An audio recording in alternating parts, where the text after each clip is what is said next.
I manipulated my current friend group into existence. When I was 15, I was very insecure and lonely. I did have friends, and they were nice too, but it was always clear that I was an afterthought.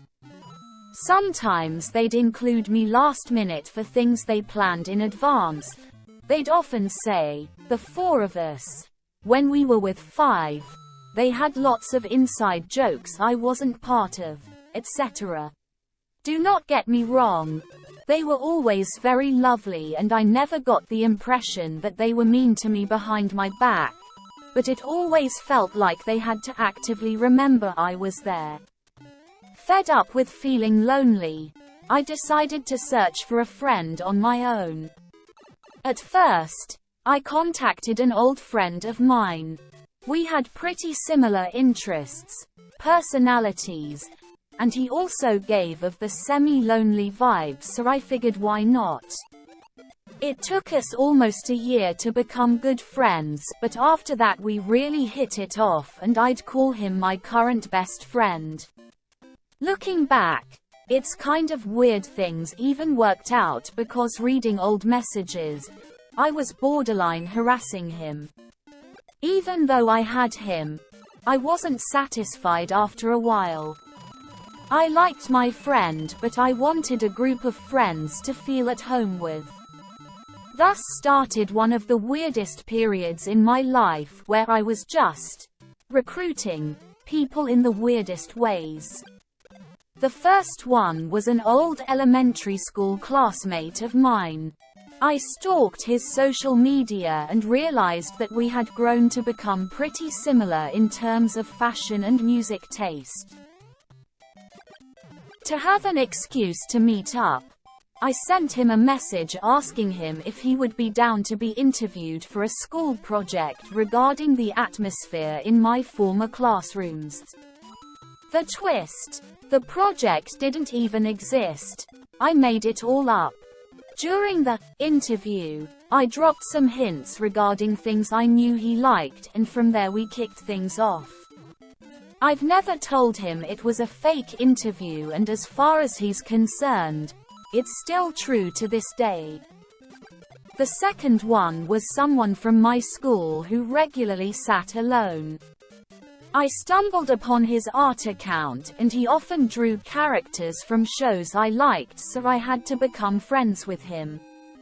Instead of approaching him like a normal human being would, I put myself in situations where I'd, coincidentally, have a reason to talk to him. Eventually it worked out though. Next one was also someone from my school, and she is someone I surprisingly just met pretty normally. She was the new girl in class and things clicked between us. Last one was this girl that worked at my part-time job.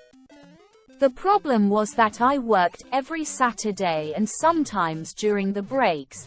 Meanwhile, I had no idea what her schedule was.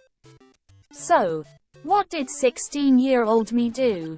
I casually asked my boss to change my schedule to match hers. It was terrible. Got me working on some random Tuesdays after school. Looking back, he probably thought I had a crush on her and wanted to help me out, but I'm still shocked he didn't find my request strange. From there I asked her to hang out outside of work sometimes and boom.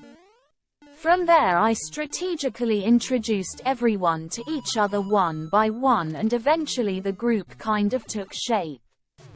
I love them with all my heart, and these people are some of the best things that have ever happened to me. They're the most loving, supportive, awesome, and funniest friend group I've ever had. Sadly, I still have some underlying guilt since I kind of deceived most of them.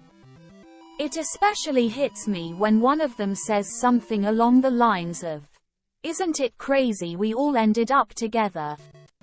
Because I know it isn't a coincidence. But I can't just reply. Actually, I harassed, set up fake interviews, stalked, and manipulated y'all to be my friends. Oh, almost forgot to mention I made literal mind maps on how to introduce y'all to each other to optimize the chances of creating this group.